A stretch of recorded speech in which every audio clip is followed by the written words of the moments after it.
Hello, and welcome to James the Lessons Express Lane, where we get you out as fast as possible. Bringing you the review for Doctor Sleep. No, you won't be sleeping during this movie. It's a sequel to The Shining. I'm sure everyone already knows that. Following Danny when he's older. He might have a few issues here and there just from the fact that everything that happened during The Shining. Just saying. But we've already seen from the trailers there's the little girl that has powers, and there's people going after those powers. One thing I like with the villains is that there's no tragic backstory. There's no, oh, that is so sad. That the only way for no. There's nothing sad about the villains. The villains are just evil. Which means sometimes you like the tragic backstory, sometimes you like the why they're motivated to do what they do. No, not this time. This time it is just pure evil. Also, I did not realize this movie's like 2 hours and 45 minutes long. Movie started at 10:05, so I figure with previews, probably start around 10:30. Get done. Holy crap, it's 1 o'clock. That's how good the movie is. Like, you did not realize that much time had passed. At least I didn't. It's like, how did this much time pass? One thing I heard before going in was, like, the first half's really good, and then the second half kind of shits on The Shining because the Stanley Kubrick version is not as close to the book as Stephen King liked, and he hated it. I didn't see any issues with it. It has been a long time since I've seen the actual Shining with Jack Nicholson and all that, but one thing I don't remember is that the hotel fed on The Shining. Like, the spirits were trying to do whatever to Danny because they needed to feed on him. I don't remember that part, but again, it's probably been at least a decade since I last watched it, just saying. But that's like the main thing of this movie is that you have this group of people that feed on The Shining. They hunt down kids because adults, their Shining is polluted, it's not as strong, so forth. So they go after little kids that have The Shining, kill them, and eat their Shining. And with it, they live forever. They're not immortal, though. They can still die, they just won't die of old age, and they won't themselves age. One of the issues is whether, well, the guy says, I don't know if it's cell phones, Netflix, what's going on, but no one's Shining is as strong. No one's Steam, they called it Steam, not Shining. No one's Steam is as strong as it used to be. And then they detect the little girl that you see in the trailers. She's a whale. And they want her. She's been communicating with Danny for a few years. Danny, well, the very opening scene is pretty fucked up. It shows the villains and shows why they're the villains. But then you find Danny getting off a bus after another night of getting drunk, getting into a fight, banging some random woman that he doesn't know. But you're like, man, my life is just a fucking mess. I gotta do something. So he gets on a bus and goes to some small town in New Hampshire. That's right, not Maine. Yeah, Stephen King changed it up for this one. Anyway, so he shows him a small town in Maine, meets a guy, guy's like, yeah, I'll give you a shot. So he gets a job at tea time for 3 days a week, and then the rest he's a overnight hospice orderly. Which for him is pretty good because he can see when someone's about to die.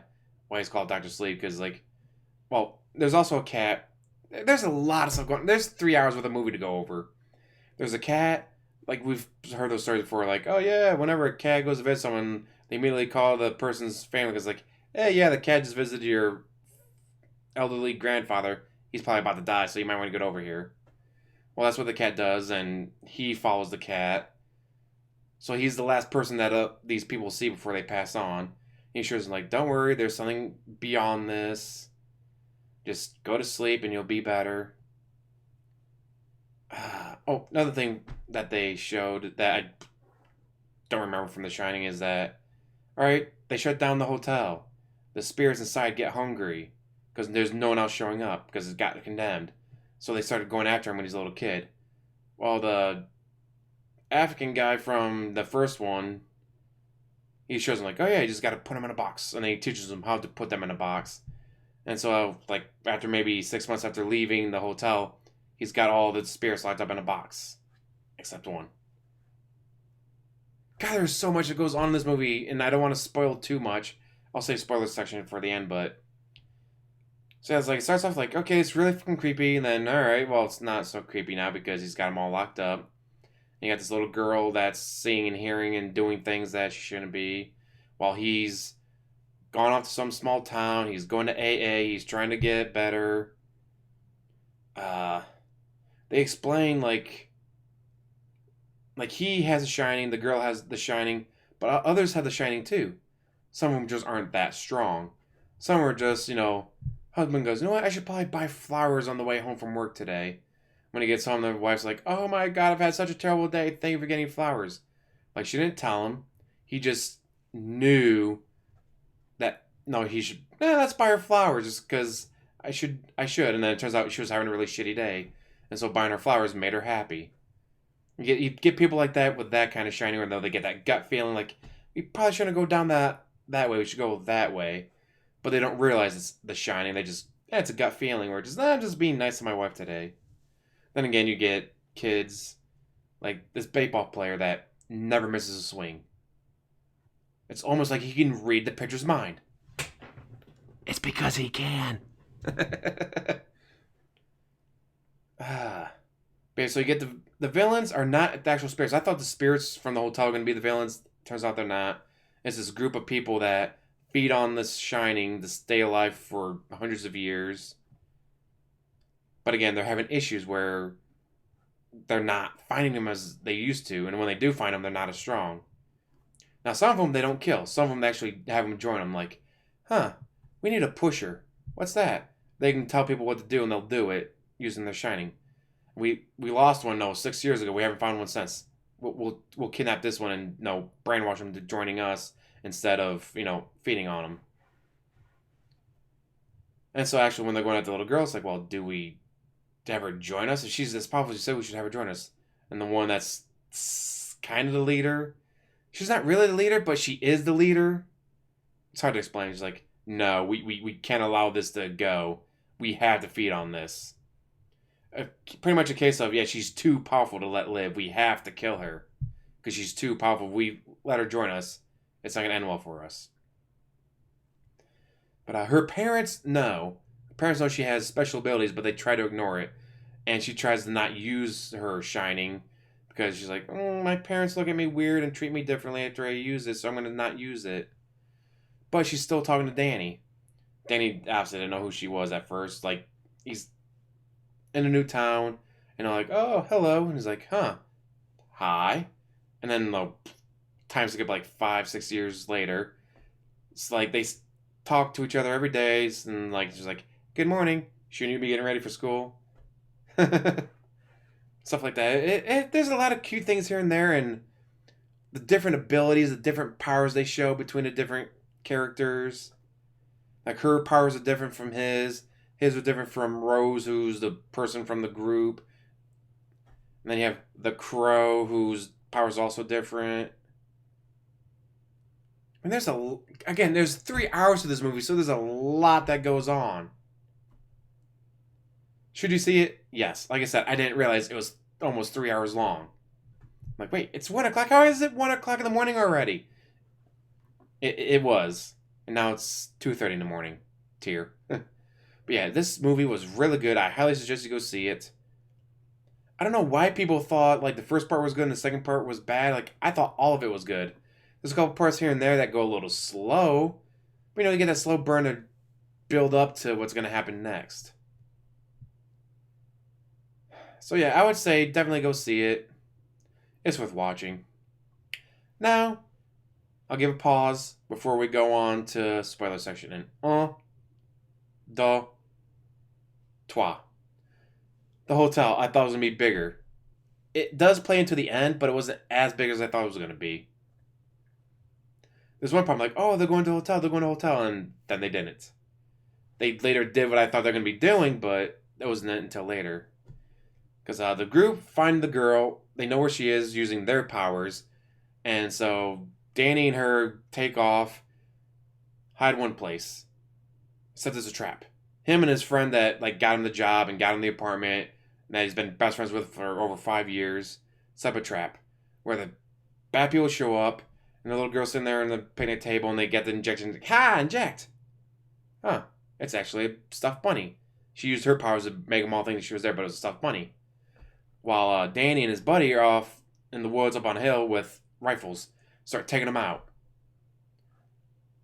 The one girl, 15 years old, she was the pusher where she could be, you were feeling tired, sleep, and then she'd rob the person and all that. I feel bad for Billy, because Danny and Billy know, like, yeah, we got him. Then she comes out, and then he goes to shoot. Oh crap! I'm out of bullets. His buddy comes around from the other side, bam, shoots her right in the head, or so we think. Apparently, he grazed her skull or something. She's so able to, like, she turns to him, kill yourself. He has to do it because that's how her powers work. And so Billy puts the rifle on his chin, and boom. And then she passes away because she's still shot in the fucking head, just not enough to kill her instantly. And Danny's like, well, shit. But then the crow gets the little girl, and he's taking off with her. And Danny uses powers to, like, warp into her mind.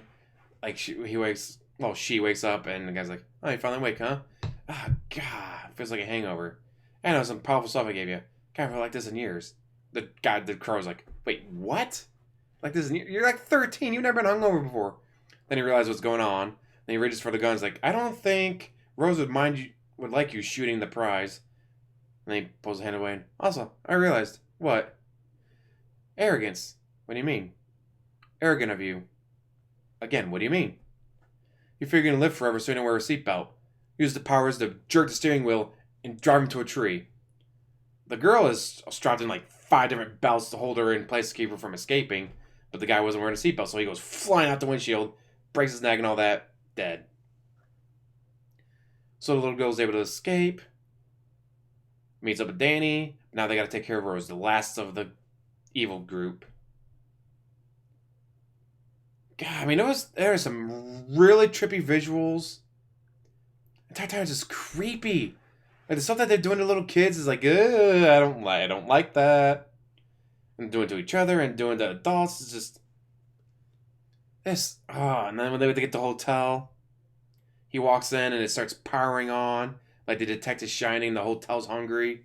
He sits down at the bar and the bartender is like, oh, well, like whiskey? Mind you, he's been sober for 5 years. Looks up and it's his dad. His dad's the bartender. But the bartender's like, no, my name's Lloyd. I'm not your dad. I don't know who you're talking about. And they actually cut in, like when he goes to room 237, he looks through the bathroom, like the hole in the bathroom door. It cuts to his mom from the movie, like, the knife and all that. Like there's like they do that a couple times once they get to the hotel where like they cut it from the old film and all that. That was pretty fucking sweet. I liked it. I'm not gonna give you the actual ending though. Go ahead, watch the movie. So yeah, guys, I just gotta say, as always, like, subscribe, comment down below, and have a wonderful day.